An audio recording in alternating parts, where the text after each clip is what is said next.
السلام علیکم ورحمۃ اللہ وبرکاتہ۔ اعوذ باللہ السمیع العلیم من ہمزہ ونفثہ من الشیطان الرجیم۔ بسم اللہ الرحمن الرحیم۔ وللہ ملک السماوات والارض واللہ علی کل شیء قدیر۔ اور آسمان و زمین کی بادشاہی صرف اللہ ہی کے لیے ہے اور اللہ تعالی ہر چیز پر قادر ہے۔ ناظرین کرام، یہ سورہ آل عمران کی آیت نمبر 189 ہے، جس میں اللہ تعالیٰ نے فرمایا کہ آسمان و زمین کی بادشاہت، آسمان و زمین کی ملکیت، آسمان و زمین کے اندر تصرف کا اختیار، مالک و مختار صرف اللہ تعالیٰ ہے۔ قُلِ ادْعُوا الَّذِينَ زَعَمْتُم مِّن دُونِ اللَّهِ لَا يَمْلِكُونَ مِثْقَالَ ذَرَّةٍ فِي السَّمَاوَاتِ وَلَا فِي الْأَرْضِ وَمَا لَهُمْ فِيهِمَا مِنْ شِرْكٍ وَمَا لَهُ مِنْهُمْ مِنْ ظَهِيرٍ وَلَا تَنْفَعُ الشَّفَاعَةُ عِنْدَهُ إِلَّا لِمَنْ أَذِنَ لَهُ۔ اور فرمائے کہ اللہ کے سوا تم جن کو پکارتے ہو، آسمان و زمین کے درمیان یہ ایک ذرے کے مالک نہیں ہے۔ ذرہ ایسا نہیں کہ کنکر پتھر، دھوپ کے اندر جو گرد و غبار اڑتا ہے، آپ کمرے کی کھڑکی میں دیکھیں دھوپ، اس میں باریک باریک غبار ہوتے ہیں۔ کتنے باریک ہیں کہ آپ کو اندھیرے میں یا سائے میں نظر نہیں آئیں گے۔ وہ ہے ذرات، یعنی وزن کا سب سے ہلکا جو حصہ ہے وہ ذرہ ہے۔ اسی لیے اللہ نے فرمایا کہ فَمَن يَعْمَلْ مِثْقَالَ ذَرَّةٍ خَيْرًا يَرَهُ وَمَن يَعْمَلْ مِثْقَالَ ذَرَّةٍ شَرًّا يَرَهُ۔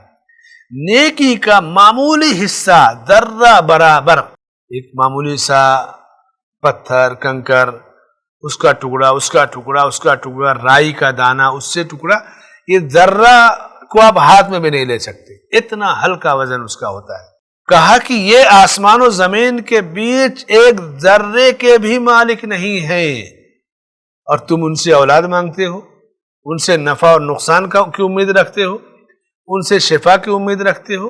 اللہ تعالیٰ ہی کی بادشاہت ہے، وہی بادشاہ ہے، وہی مالک اور مختار کل ہے۔ اور دوسرے لوگوں کا کہا کہ لا یملکون مثقال ذرہ، اتنے بے بس ہیں دوسرے جو معبودان باطلہ ہیں۔ تو اس آیت میں اللہ تعالیٰ نے مشرکین کا جو بتوں سے تعلق تھا، یا آج کے دور میں ہمارے بہت سارے قبر پرست یا کلمہ گو مسلمانوں کا اولیاء یا بزرگوں کی قبروں سے جو تعلق ہے کہ سالانہ عرس ہوتا ہے، میلہ لگتا ہے، ہفتے میں جائیں گے، سجدہ کریں گے، چڑھائیں گے، وہاں اولاد مانگیں گے، اللہ نے ان تعلقات کی حیثیت کو بتا دیا کہ یہ ایک ذرے کے بھی مالک نہیں ہیں، تمہیں اولاد اللہ تعالیٰ دیتا ہے۔ آج کتنا خطرناک عقیدہ ہے کہ اولاد نہیں ہو رہی تھی، میں اجمیر گیا، دعا کیا اور وہاں سے اولاد ہو گئی۔ وہ تو ذرے کے بھی مالک نہیں، وہ کہاں سے اولاد دیں گے؟ کوئی بھی چاہے جتنا بھی بڑا ولی ہو، دنیا سے جانے کے بعد وہ خود محتاج ہو جاتا ہے دنیا والوں کی دعاؤں کا، مالک نہیں رہ جاتا کسی چیز کا۔ مالک اللہ تعالیٰ کی ذات ہے۔ آسمان و زمین کا ملک، ملکیت، قبضہ، تصرف کا حق، مختار کل صرف اللہ کی ذات ہے، اور اللہ تعالیٰ ہر چیز پر قادر ہے۔ قادر کا مطلب کہ جو چیز ہے وہ اس کے قبضے تصرف میں ہے، عاجز نہیں ہے، کسی کے سامنے بے بس نہیں ہے، کسی کی مدد کا محتاج نہیں ہے، کوئی اس کا شریک اور ساجھیدار نہیں ہے۔ ایسی قدرت جو کسی کو حاصل نہیں، ایسا تصرف جو کسی کے اختیار میں نہیں، ایسا اختیار جو کسی کی رسائی میں نہیں، یہ ہے واللہ علی کل شیء قدیر۔ اللہ نے فرمایا کہ اللہ الذی خلقکم من ضعف ثم جعل من بعد ضعف قوة، اللہ جس نے تمہیں کمزوری، ایک معمولی نطفے سے تمہیں پیدا کیا، روح پھونکی، پیدا ہوئے، کمزور تھے، دھیرے دھیرے طاقت ہوئی، بڑے بن گئے۔ تو یہ چیزیں تو اللہ تعالیٰ کے قبضے، تصرف اور اختیار میں ہیں، اس نے تمہیں پیدا کیا ہے۔ وَمَا كَانَ اللَّهُ لِيُعْجِزَهُ مِنْ شَيْءٍ فِي السَّمَاوَاتِ وَلَا فِي الْأَرْضِ إِنَّهُ كَانَ عَلِيمًا قَدِيرًا۔ آسمان و زمین میں کوئی چیز اس کو عاجز کرنے والی نہیں ہے، عاجزی قدرت کی ضد ہے، وہ تو ہر چیز پر قادر ہے، تو اسے کون عاجز یا بے بس کر سکتا ہے؟ اور وہ ہر چیز پر قادر ہے، واللہ علی کل شیء قدیر۔ اس آیت سے جو چند فوائد و مسائل ثابت ہوتے ہیں، پہلا مسئلہ، آسمان و زمین مکمل طور سے پورا ساتوں آسمان ساتوں زمین اور اس کے درمیان کی جو چیزیں ہیں یہ اللہ کی ملکیت میں ہے، اللہ کی بادشاہت میں۔ جیسے کسی ملک کا بادشاہ اپنے خزانے میں سے جس کو جو چاہے جتنا چاہے دے دیتا ہے اپنی رعایا کو، اسی طرح اللہ کا یہ خزانہ دنیا اور آسمان کے بیچ کا، آپ دیکھیے اللہ جب جس کو جتنا چاہتا ہے دے دیتا ہے۔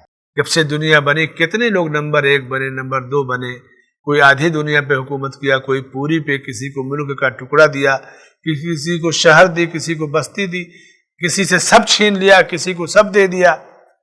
یہ اللہ کا نظام ہے کہ وہ جب جس کو چاہے دے، کیونکہ یہ اس کی ملکیت ہے، اس کے تصرف میں ہے، اس کے فیصلے میں کسی کو جو ہے اختیار نہیں کہ کوئی نقد کرے یا اس میں مداخلت کرے۔ دوسرا مسئلہ، مکمل اور مطلق ملک یہ اللہ تعالیٰ کا ہے۔ وَلِلَّهِ مُلْكُ السَّمَاوَاتِ وَالْأَرْضِ، آسمان و زمین کا ملک، اس کی نعمتیں، اس کے وسائل، اس کے اسباب، ساری چیزیں اللہ تعالیٰ کی ہیں۔ جب جس کو چاہے دے، جس سے چاہے چھین لے۔ تو اللہ کی قدرت، ملکیت، ملوکیت، بادشاہت، اختیار اور تصرف کا ذکر کیا۔ تیسرا مسئلہ، کسی کو اختیار نہیں کہ اللہ کی ملکیت میں کوئی تصرف کرے۔ جیسے اللہ نے انسان کو دنیا دے دی، ظاہر سی بات ہے کہ اس کو حق ہے، جتنا اس کو ہے اس میں سے چاہے تو جس کو دے، جس کو نہ دے، لیکن کسی کے حق کو نہ روکے، کسی کے مزدوری کو نہ روکے۔ اللہ کا دین یہ بھی اللہ کی ملکیت ہے۔ قرآن، سنت، کسی کو حق نہیں کہ اس میں سے کمی کرے، زیادتی کرے، بس اس کو پھیلائے، اس پر عمل کرے۔ دنیا کا جو حصہ اللہ نے بندے کو دے دیا جائز طریقے سے، اس کو وہ خرچ کرے، لیکن ناجائز طریقے سے کسی کے مال کو ہڑپ کرنے کی گنجائش نہیں ہے۔ ملکیت اللہ کی ہے اور اصل مالک نے جو دیا ہے اس کا ایک قانون اور ضابطہ بھی بنا دیا کہ کیسے کب تمہیں خرچ کرنا ہے، کیسے حاصل کرنا ہے، یہ اصول بھی دے دیا ہے۔ چوتھا مسئلہ، کائنات کی کوئی چیز انسان کی مستقل ملکیت نہیں ہے۔ آپ دیکھ لیجئے، جب سے دنیا بنی ہے ویران جگہوں پہ آبادی ہے، پرانے زمانے کی بستیاں ویران ہو کر کے جنگل بن گئی ہیں۔ باپ دادے سے جو پراپرٹی جائیداد ہوتی تھی، اولاد بیٹے پوتوں تک وہ بک گئی اور بیٹے پوتے روڈ پر آ گئے۔ روڈ پر رہنے سونے والے، فٹ پاتھ پہ سونے والے آج محلوں میں آ گئے۔ یہ ملکیت بدلتے رہتی ہے، مستقل کسی ایک کے قبضے میں کبھی بھی کوئی چیز نہیں رہتی۔ یہ اصل ملکیت ہماری نہیں ہے، ہم تو کرایہ دار کی حیثیت رکھتے ہیں دنیا میں، چاہے جتنا بھی مضبوط کاغذ پتر بنا لیں، اصل مالک ہم نہیں ہیں۔ مر جائیں گے، چھوڑ کے ورثہ کے ذمے چلے جائیں گے، ورثہ اس کو بانٹ لیں گے، کچھ آگے بڑھائیں گے، کچھ بیچ باٹ کر ختم کر کے کھا جائیں گے، لیکن اصل ملکیت باقی رہے گی، اللہ تعالیٰ کے اختیار ہی میں رہے گی۔ یہ آسمان زمین کی چیز کہیں جانے والی نہیں، لیکن اس کے مالک بدلتے رہتے ہیں، بدلتے رہتے ہیں۔ آپ دیکھ لیجئے 700-800 سال سے ہندوستان کی تاریخ، کتنے حکمراں آئے، کتنے لوگ آئے، کتنے گئے۔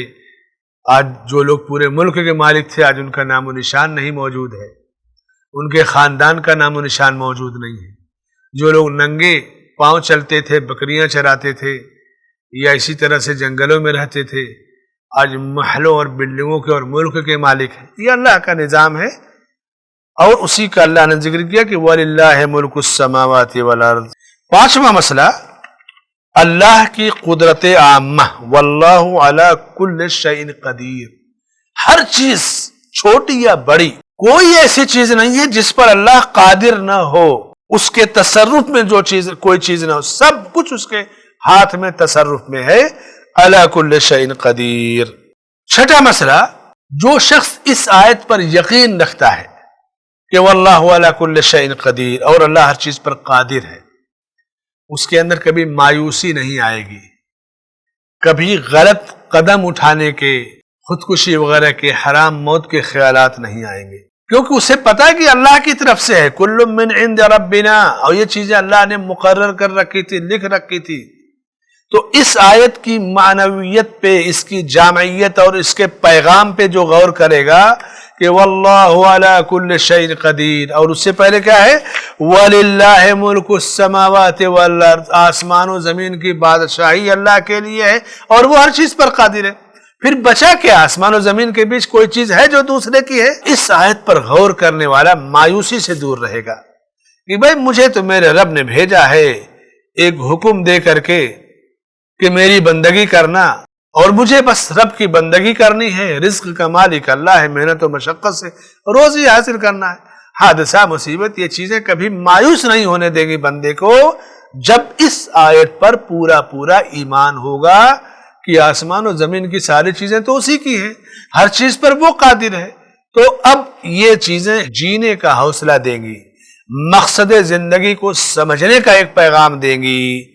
ساتواں مسئلہ، اللہ تعالیٰ نے اپنے بارے میں جو بیان کیا وہی حق ہے، نبی صلی اللہ علیہ وسلم نے جو کچھ بیان کیا اللہ کے بارے میں وہی حق ہے، اور جو دوسرے لوگ اللہ کے بارے میں من گڑھت چیزیں بیان کرتے ہیں وہ باطل ہے، اور ہر وہ چیز باطل ہے جو اللہ کے قرآن یا نبی کے فرمان سے ٹکرائے، اس لیے کہ قرآن میں اللہ نے اپنا مکمل تعارف ذکر کیا، اب بندوں کو اس کے احکامات اور قوانین بتا دیے، تو اب اس میں کسی طرح کی کمی اور زیادتی کی گنجائش نہیں ہے۔ واللہ علی کل شیء قدیر، اللہ سے دعا ہے کہ اللہ تعالیٰ اس آیت پہ غور و فکر کر کے ہمارے توحید کے عقیدے کو پختگی عطا فرمائے، عزم اور حوصلے کے ساتھ جینے کا اور زندگی کے مقصد کو سمجھنے کا اور اللہ کی رحمتوں کی امید کے ساتھ جینے کا حوصلہ عطا فرمائے، اور ہر قسم کی مایوسی نامرادی سے ہمیں محفوظ رکھے، آمین۔ وصلی اللہ علی نبینا محمد وعلی آلہ وصحبہ اجمعین۔ ناظرین کرام، آپ کی محبت کا بہت بہت شکریہ۔ انشاءاللہ اس کے بعد آیت نمبر 190 اور 91 کے ساتھ حاضری ہوگی، جس میں اللہ تعالیٰ نے آسمان، زمین اور اس کے درمیان رہنے والے اپنے بندوں کا خصوصی ذکر کیا ہے۔ جب تک کے لیے اجازت دیجیے، السلام علیکم ورحمۃ اللہ وبرکاتہ۔ السلام علیکم ورحمۃ اللہ وبرکاتہ۔